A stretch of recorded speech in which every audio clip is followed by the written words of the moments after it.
Mudigowda, neurovascular physician, and I'm also chairing this grand round today. We've got Dr. Gilani.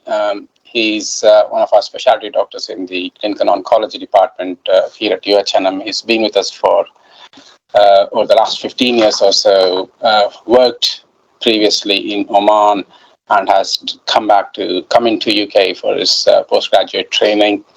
The topic he'll be talking today is about cancer-associated thrombosis, its prevention and its management. So over to you, Shahid. Thank you very much, Girish, for your nice introduction, and welcome everybody. And Happy New Year. Today is 7th of January, first series of, actually I call it CAT series because it's a cancer associated, is a huge topic, is a big topic actually. So we are planning to cover it. So I thought second of this series would be prevention. And prevention would be in those patients who had got cancer, So we will talk about prevention only, but as you know, cancer have been an increased risk of venous thromboembolism, even arterial thromboembolism and bleeding, both of them. So for many years, low molecular weight heparin remained the standard of care for patients, Recently, DOACs, direct-acting anticoagulant, had come up actually, and they are coming up actually. Their number are increasing every month, one or two. So obviously, I have discussed new data last time. There are actually 5 randomized trials which are already there. 3 of them I have discussed last time. So 2 of them I will discuss today. Some will be only on prevention. So this is my disclosures, and it's nothing to do with this talk, and they have not actually have any say on this talk today. So basically, cancer-associated thrombosis can be divided into treatment of cancer-related thrombosis and prevention. Prevention comes first, but I had a talk on the 25th of June 2021 on Grand Round. I think recording will be here if anyone wants to listen that. Today's topic is primary thromboprophylaxis. And primary thromboprophylaxis means the prevention of cancer-associated thrombosis. So VTE prevention in cancer patients undergoing chemotherapy. So this is our topic today. If you divide prevention of cancer-associated thrombosis, it can be divided into 3 aspects, 3 scenarios. So first of is perioperative prevention. So those cancer patients undergoing surgery, for example, colorectal surgery or gynecological surgery. So how we can prevent thromboembolism in those patients. So that's one aspect. So I will not discuss that today. So that needs another sitting. So second aspect of prevention is VTE prevention in medical oncology patients who are admitted in the ward. So we will not discuss that today as well. All admitted patients, we do give anticoagulation. This is a protocol. So we will talk about specifically cancer patient, how we can actually change our things. So we are not talking today as well. Today's talk is VTE prevention in ambulatory cancer patients. Those cancer patients who are on chemotherapy. So we have quite a good data. So we will be talking about this one today. The risk of primary thromboembolism. So basically what we are actually learning is to identify risk of thrombosis in ambulatory cancer patient and to identify those patients where we can actually start the treatment and to discuss dosage and duration with them and how we can actually manage those ones. So these are our learning objects. If you just see the incidence, the annual incidence in general population is 117 over 100,000 patients. But when you say cancer patients, so it increases. So 4-folds in cancer patients. And if they start chemotherapy, it goes like 7-folds. So obviously the cancer patient have huge impact. Is a treatment burden as well as the management burden of those patients who are undergoing cancer treatment, and on the top of it they get VTE. Obviously, when they get VTE, their prognosis actually gets worse. due to many reasons we will discuss today. So the malignant and venous thromboembolism, malignancy and thromboembolism go hand in hand. As you know, the increased morbidity associated with hospitalization, cancer treatment delays happening, and there's increased risk of further VTE. So they can, if they get one PE or one DVT, they can get the second one. And more morbidity is very high, and mortality is also very high. So, and also there is increased risk of bleeding when we anticoagulate these patients. So all these are challenges actually, and this actually constitute the burden of patients of the of cancer patients. If you see here, about 9% of patients, this is the second leading cause of death. So this is mortality. So 9% of patients die due to VTE actually. So this is a huge number if millions of patients are having cancer. This is the risk of death in patients with VTE and malignancy. When malignancy and VTE are associated, the mortality actually rises exponentially. The upper curve is the mortality, so mortality doubles up. The mortality varies from cancer to cancer. If you see here, you can see the VTE happens in the first few months, and it varies from different types of cancer. So um, thrombosis happens in some types of cancer, but less in the other types of cancer. For example, pancreatic, upper GI, brain, gynecological, lung, and obviously hematological malignancies. These comes on the top actually, and also in the first few months of their diagnosis or first few months of their chemotherapy, first 3 months maybe. And this is the risk of VTE by type of malignancy. If you see the pancreatic, GI malignancy, hematological malignancy, they are come on the top actually, and the rest of it, prostate and comes later. And during the course of patient treatment journey, so the risk actually goes up and down. So if they, for example, if they get metastatic disease, the risk goes up. If their cancer has a full resection and they are in remission, so their risk goes down. So similarly, if they are starting new chemotherapy, risk goes up. There is a variation between the journey of individual patient as well, as this graph shows. As you know, this is the pathophysiology, Virchow triad of cancer. So there is no need to mention. Majority of you already know the vascular and the cancer secretes a lot of cytokines, and the vascular damage happens, which actually then triggers clotting cascades, external and intrinsic and extrinsic pathways, and then clot happens actually. So these are all factors which can be divided into three groups, and all these three groups then contribute to thrombosis. Now, how we can prevent? We know that incidence is very high. What traditionally we were doing, we were just waiting for the patient to get VTE and then to treat it. Simple. But that is not the ideally we should do. We should actually prevent them. So, as I have mentioned, the perioperative management is a separate issue. VTE prevention in medical patient is a separate issue.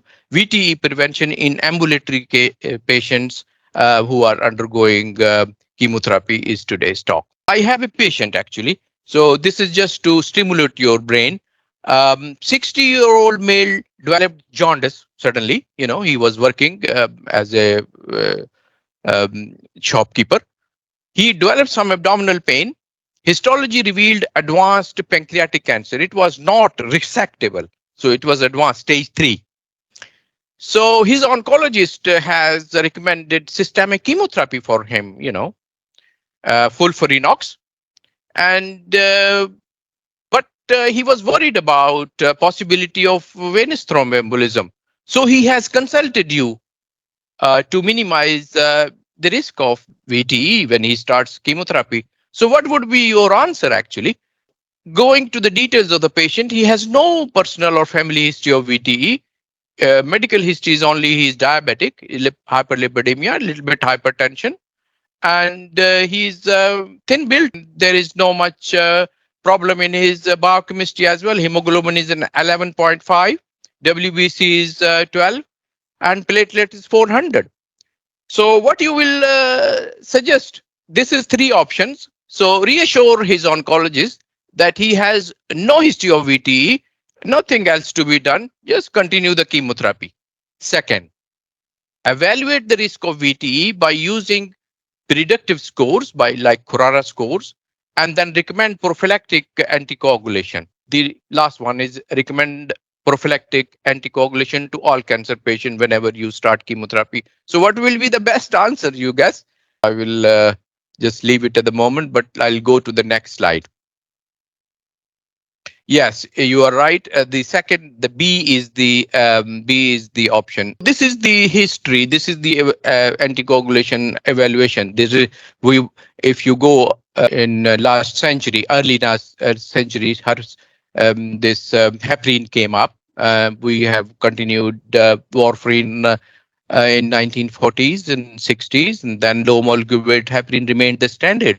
But in recent past, DOACs, direct acting anticoagulation coagulants have come up in the picture, and their number has increased. And why their number is increased? Because we are progressing. We have research, and we got new drugs always in the horizon.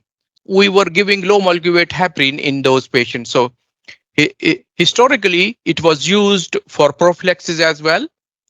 There was a recent meta-analysis, 26 randomized controlled trial involving thousands of patients, 12,000 patients were actually looked at for major bleeding and statistically significant prophylactic VTE, like rate of, they assess the rate of VTE and rate of major bleeding. Now, what is major bleeding? So I want to tell you major bleeding where 2 gram of hemoglobin dropped, or patient has a bleeding from vital organs, or patient has a bleeding in the brain. So, or patient has a hospital admission, or he dies from the from this bleeding.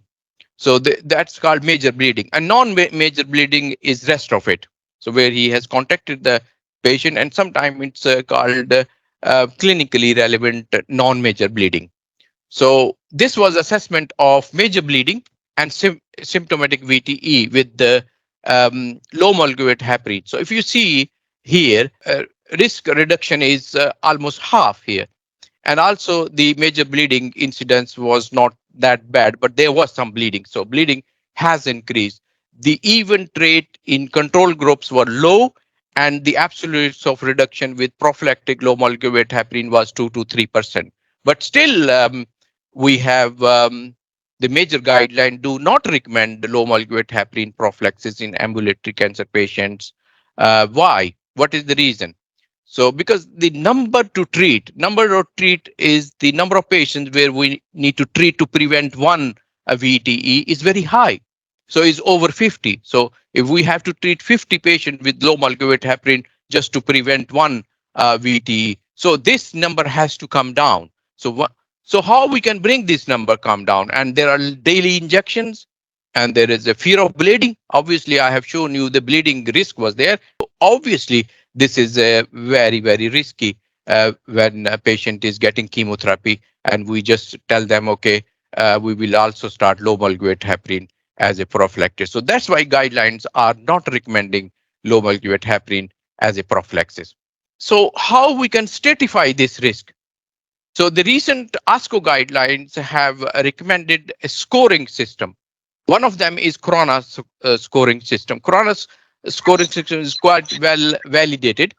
So to identify those patients who are at high risk, so we can actually reduce the number needed to treat.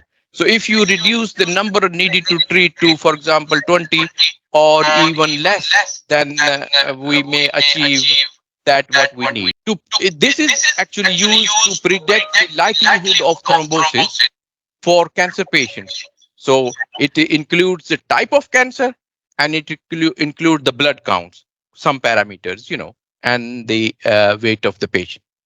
So this is the details of the corona score. So it gives you number. So type of cancer, very high risk, like stomach and pancreas, gives one number. Pre-chemotherapy platelet count, if it is more than 350, give one number.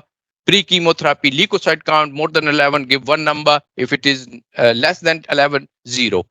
So similarly, body mass index, zero score, and all those things. So we put scoring zero score, 1 to 2 score, and 3 score. There is some initial validation in Austria and also in America. They have actually said that VTE risk goes high when the corona score goes high.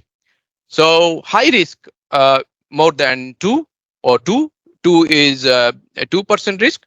High is 6 to 7% risk, and one is just less than one. So another revalidation was done Vienna cancer thrombosis study CAT said I have mentioned. It has shown that it has divided into four categories. So low risk, intermediate, um, and intermediate high risk and high risk. So score number two, more than 9%, and score 3, 17%. So 2 and 3 score is important. When you get these two scores, it means the risk is pretty high. So going back to our patient, which we have just discussed, the corona score in that patient was 3. So obviously, the risk of thromboembolism in that patient was more than 10%. So around about 17% in one studies. So that patient will benefit, and we can consider prophylactic anticoagulation in that patient. So one meta-analysis in 2018 has also shown that corona score 3 has shown 11%, which is quite a huge number of patients they have evaluated. So on an average, I will say that if you got a corona score 2, say it is 6%. If it is corona score 3, so it is more than 10% risk of getting VTE during next 6 months. So there are so many other models as well. This is a modification of corona scores. Basically, they are not well validated, and some of the tests are included in them are not really available. So we don't recommend at the moment. There is CATS, MICA, Vienna scores, PROTECT, and TIC-ONCO. They include type of chemotherapy, sometimes D-dimers, cutoff value, or serial D-dimers. If D-dimers are rising, as you know, the predictive value of D-dimer is very high, but it is not really recommended these scores. But corona score is well validated. So now I will discuss these two trials. So this is sorry for this very small, very busy slide, but I think this slide tell you on the left hand side all the trials, and on the right side is the trials for treatment, and the left side is the prophylactic trials, and some of them have completed. So any trials above the arrow is already been completed, and below the trials is ongoing trials. So I will leave the ongoing trials. So if you see above the arrow, on the right side is the treatment trials, how we treat the cancer associated thrombosis if it happens. That has already been discussed. So I have discussed with you Hakusai VTE trial, Select 3 trial, and also Caravaggio and Ardem VTE trial last time. So today is on the left side, which is Cassini trial and Award trial. So I will discuss these two trials today. They have been recently reported. So let's go to these ones. So if you can see here, so DOACs for the treatment and prevention. So I will leave the treatment. As you have seen, Hokusai cancer trial was comparing edoxaban with low molecular weight heparin, and it has shown non-inferiority between two, but slightly increased risk of bleeding, especially with GI cancers. And Select D trial was comparing low molecular. It's a UK trial which was comparing rivaroxaban with low molecular heparin in treatment of VTE in cancer patients. It also has shown similar results with non-inferiority, but with slightly increased risk of bleeding, especially in GI cancers. Caravaggio is a big trial with Bexaban. It has recruited thousands of patients, and it has actually shown that apixaban is non-inferior to low molecular weight heparin without increased bleeding in GI tract. So it's a slightly better option actually. So if you see, I'm going to discuss these two trials today. Preventive ambulatory patients. So Cassini trial, which has compared placebo, because we don't give anything to patients at the moment, so they have compared with the placebo, and rivaroxaban dose is half in preventive setting, because in the treatment setting you give 20 milligram, here is a 10 milligram. And similarly, AVET trial, it is compared with placebo, because we don't give at the moment anything to these patients at the moment, so apixaban is half the dose. In treatment, you give 5 milligram twice a day. Here, you give 2.5 milligram twice a day versus the placebo. So I'm going to go to details of these two trials. So this is the trial. So primary efficacy was to look for symptomatic or screen detected proximal lower extremity DVT or PE in symptomatic upper and lower extremity DVT or VT in patients or in death. So these were the primary endpoint, and primary safety outcome was as defined by International Association of Thrombosis. So obviously that was bleeding. So it was divided into two arms. So first arm was given rivaroxaban. The second arm was given those patients which are undergoing chemotherapy, newly diagnosed cancer patients who are undergoing chemotherapy. So this treatment was given in first 6 months. So this has shown that the incidence of VTA has reduced 4 times. And once they have stopped after 6 months, when the end of the study happened, the incidence of VTE increases. Although there was some bleeding during the treatment, but bleeding was insignificant and not clinically significant. Now, this is the schema of AVERT trial. The primary efficacy was same, like a symptomatic proximal DVT in patients who are undergoing chemotherapy. So here it was apixaban. So 2.5 milligram newly diagnosed cancer patient undergoing chemotherapy, and they were stratified with Corona score. So Corona score was 2 or more in both trials. So both trials were quite similar actually, and they were given this treatment for 6 months, and they have found exactly similar results, but less bleeding in AVERT trial, but reduction 4 times the reduction of VTE, and this is the result. The rates of 6 month venous thromboembolism, if you see on the right side is the AVERT trial, on the left side is the Cassini trial, and hazard ratio is almost half. So we have reduced almost 50% VTE by giving this prophylactic drug rivaroxaban. And in AVERT, we have seen that it has even reduced further. And if you see here, the hazard ratio has even gone down to zero point 0.4. So this is even better, actually, apixaban half dose. So this is the bleeding risk. If you see, this is on the right side is the AVERT trial, on the left side is the Cassini trial. Bleeding is not huge, and and there is no much difference in the bleeding in the placebo arm, and also there is slight increase in the bleeding, and but it's not clinically significant. So it's a pooled analysis of both these trials. So combined studies result, the pooled analysis show that docs significantly reduce VTE compared to placebo by primary outcome. So almost the hazard ratio 0.55. Docs did not statistically increase the risk of major bleeding, hazard ratio 1.96. So obviously it was comparing with the placebo. So ASCO has then issued the guidelines. So in 2019, so they have said that don't give prophylactic anticoagulation for all cancer patients. And they have suggested Corona score to be used. If Corona score is more than 2, then you can actually consider rivaroxaban. They have suggested apixaban actually because of the less GI bleeding.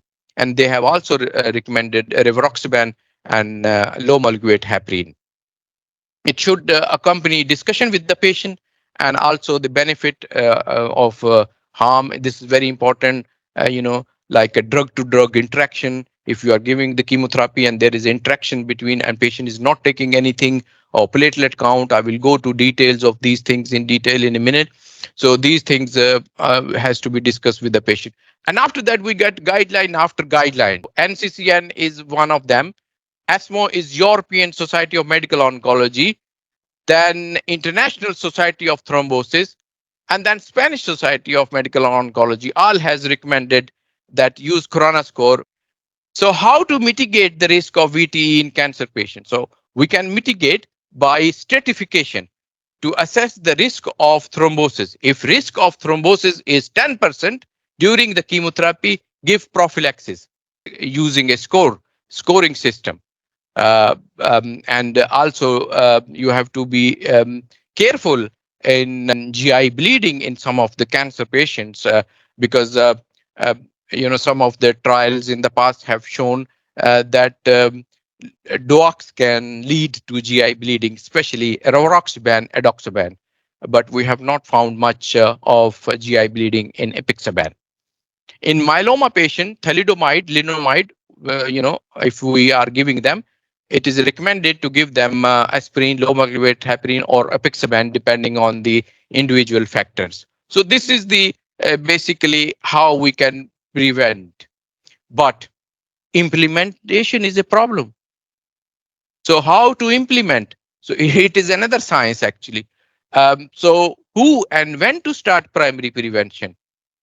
So because we actually see the patient, we give them chemotherapy and send them home.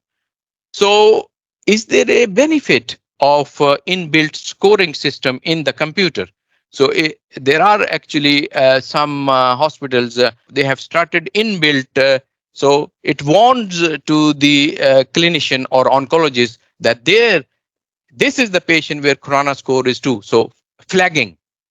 So built-in tool inside electronic medical records for early detection of risk of ambulatory patients, so that clinician knows, or he can refer to Cancer Associated Thrombosis clinic. So some areas have started a specialized clinic where they can be discussed whether they need anticoagulation in this setting. Although there are around about, I have shown you, there are 7 guidelines that you should start this anticoagulation, but we are not starting because we are worried about.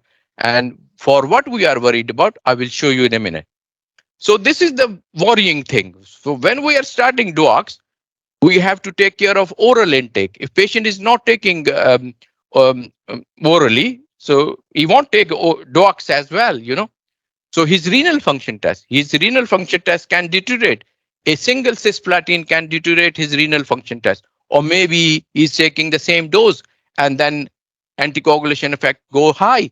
Or maybe his hepatic function has deteriorated over time, because we give chemotherapy every 4 weeks actually, and they're not coming to see us in the middle. They stay at home. So they develop thrombocytopenia after first cycle. If their thrombocytes go below 50, they may bleed to death at home. And sometimes there is a drug to drug interaction, and there is hundreds of drugs we are giving in the oncology department. So this is the practical problems. So anticoagulation potency varies. Is the DOACs level are very costly, and they don't benefit much because they actually go, their half-life is so quick. So if you have given tablet in the morning, there is nothing in the serum to see in the evening actually. And there are so many patients who are stage 4 palliative setting. And this is the P glycoprotein actually. This is a protein which is present on the top of the each cell. So this regulates the influx and efflux of molecules. So this actually affects DOACs concentration. So this has a direct interaction with so many chemotherapy and so many DOACs. And also cytochrome system in our liver.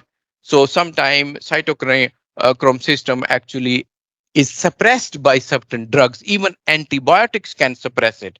If you are giving erythromycin, it can suppress it. Or if you are giving digoxin, it can elevate. So the moment you give the course of antibiotics, the DOAC level go up and down. So either they are not actually effective or they bleed. Lot of chemotherapies which I have mentioned here, which interact directly to our DOACs. So it's very simple to say that okay, start DOACs, but it is very difficult to implement. So that's the reason. And now I'm coming to dilemmas and challenges, what our clinicians are facing on day to day when they are seeing a patient for a busy clinic to tell them about the cancer diagnosis, to tell them about the chemotherapy, to tell them what next is going to happen. And then on top of that, they have to also assess the cancer thrombosis risk. And also they have to, it's a choice paradox, more options, the complexity actually increases.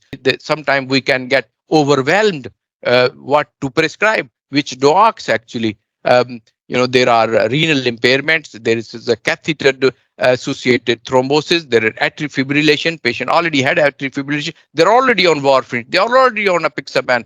Whether to give them or to continue or not. Brain mets, we don't have much because all these trials have not included brain mets in there. And venous vena cava thrombosis, GI malignancies, drug to drug interaction. There are hundreds of interactions.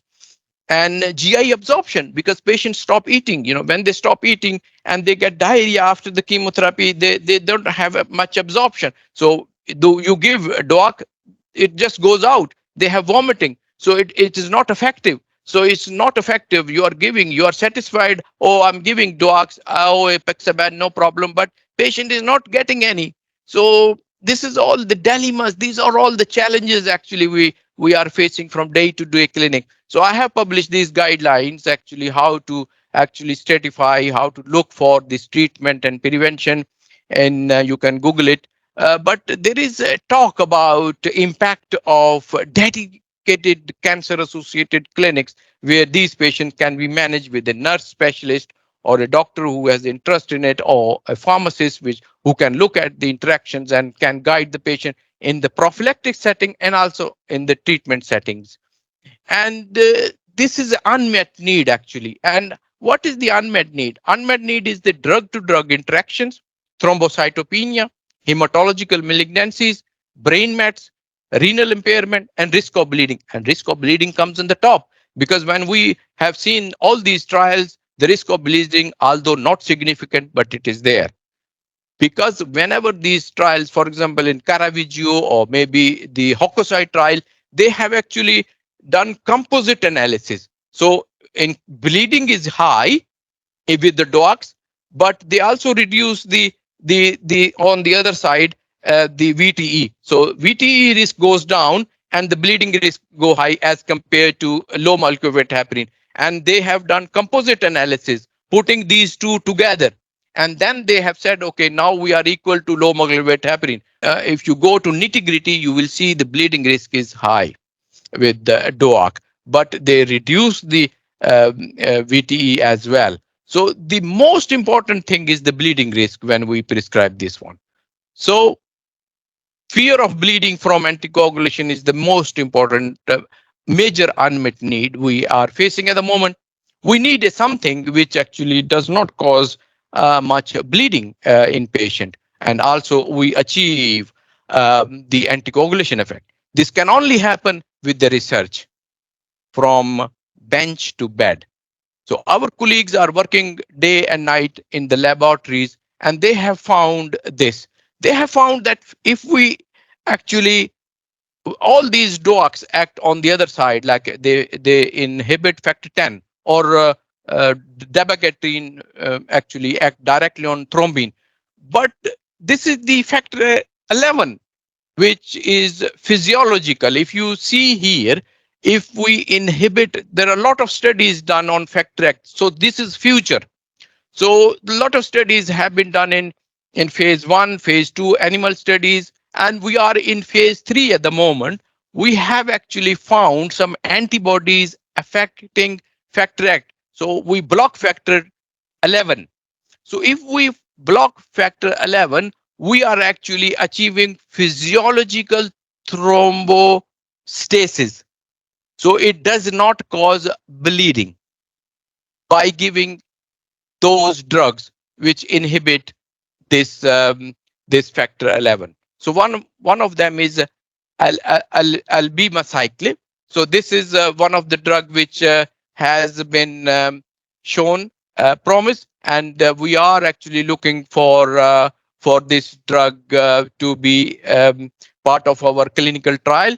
So due to prevailing fear of bleeding, effective prevention of thromboembolic events through optimal anticoagulation remains a real world challenge, and abibacimab is an antibody with the investigational monoclonal antibody that achieves profound suppression of factor 11.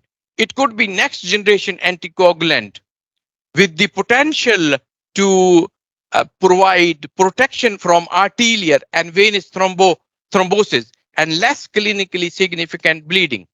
And this is in phase 3 at the moment, so I will not go to in much details because it becomes more complicated for you guys. But I think that is what we need at the moment, and that is the future. And I will encourage you guys to participate in these trials. We are part of ANT007 and ANT009 trials in other parts of the UK, actually other hospitals, but we are also trying to start. So what this drug actually does, I have named it abilacimab. It's the antibody, so you inject once a month.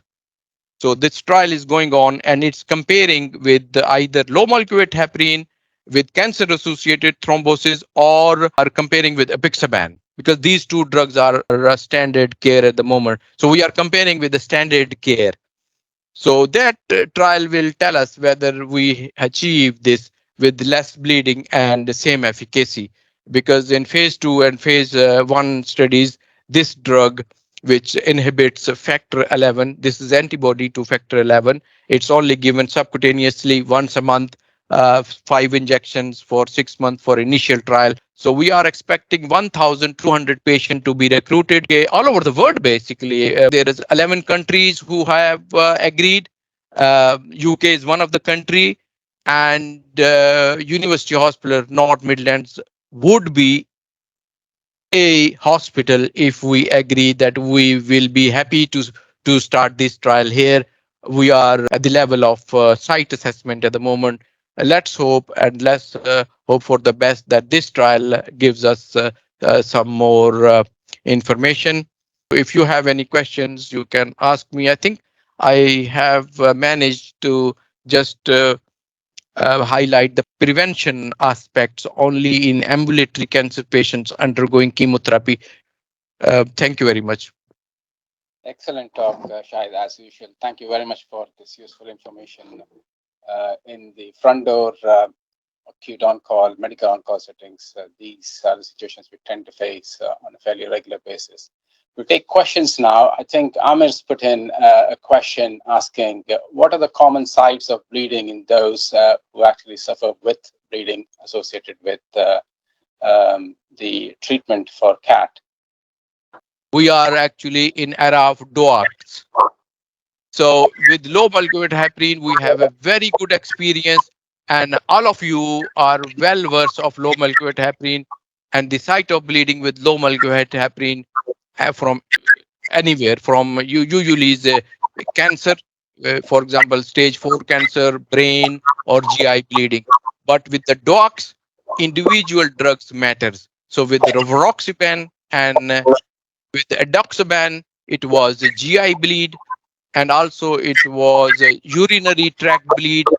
But with the pixaban, the incidence of this bleed is as compared to low molecular heparin. Usually it is a GI bleed and from the cancer itself. If cancer is, for example, in the urinary tract, so in the kidney, so it will bleed from there. So brain bleed was also, there are some patients who had developed, for example, renal cell with brain mets, or melanoma with brain mets, or primary brain tumor can bleed in the brain as well.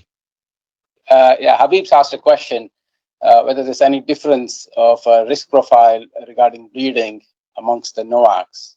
The risk, uh, is GI bleed. Basically, when you are prescribing them in cancer patients, you have to look two things: what drug you are prescribing, and second thing, what cancer they are suffering from, and at what stage they are.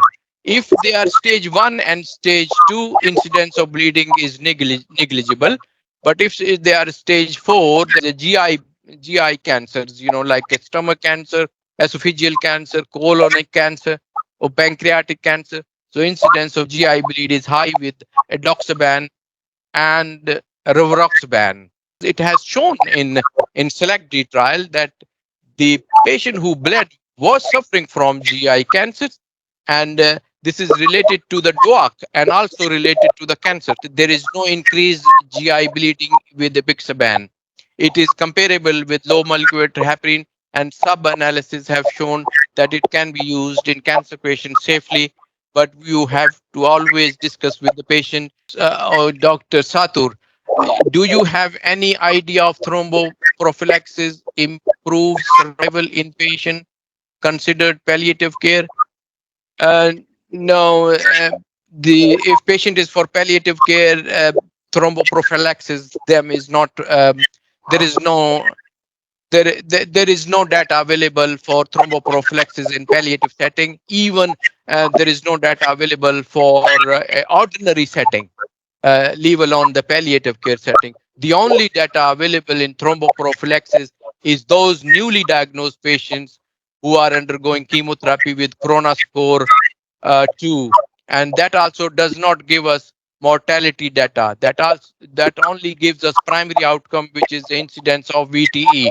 Although there was some data available now after the trial has closed, that there are some patients whose life has been saved by these prophylaxis, but we do not recommend anticoagulation prophylaxis in and palliative settings.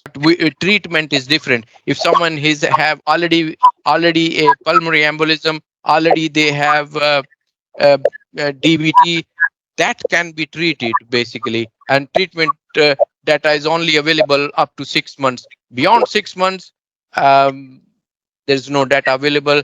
The select D trial has shown up to 12 months, but we are still, we need people to participate in the clinical trials. We need a setting where we can actually run more clinical trials. I know this pandemic was pulling us down. We were not able to recruit patients in clinical trials. Although there is some real world data, people are publishing their experiences and their audits, but there is no much data available beyond 12 months of anticoagulation, whether in treatment setting or whether in prophylaxis. But I think after 6 months and 12 months, you repeat the scan. If it is if it is PE, repeat CTPA.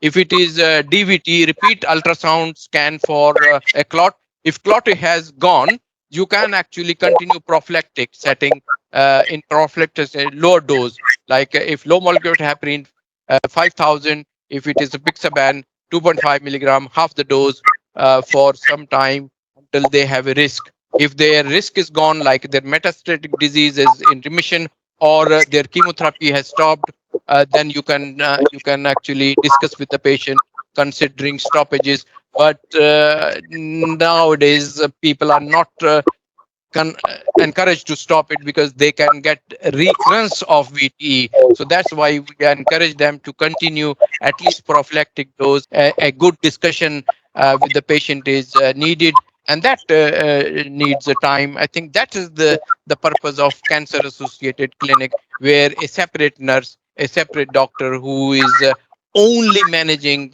cancer associated thrombosis discuss with the patient in real setting, because our patients are now surviving longer and they need more input regarding that, because you are prescribing a drug, whether you need to prescribe it or no, there is no data available. So we need a specialized service where this can be discussed holistically with the patient, with the risk and benefits. Right.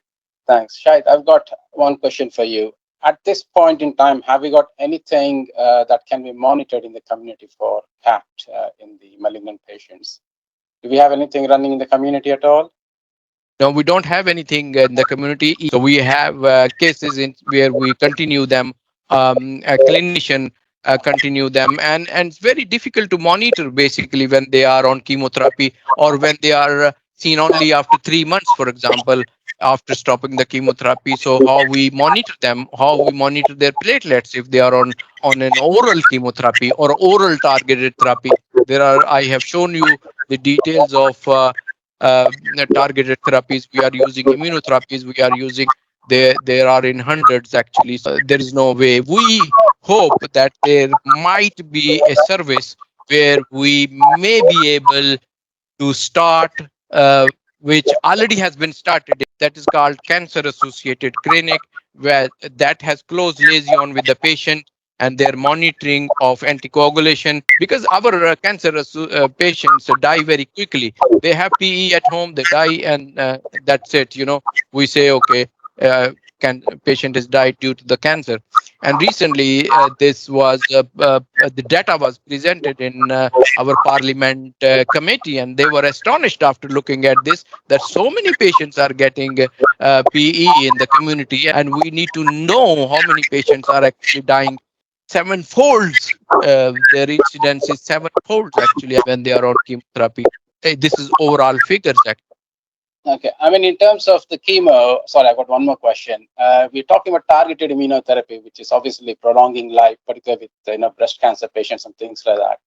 Have you got any data to suggest whether they have got an increased risk, particularly with immunotherapy patients? Have they got any increased risk of VTE as compared to the standard chemotherapy drugs other people receive?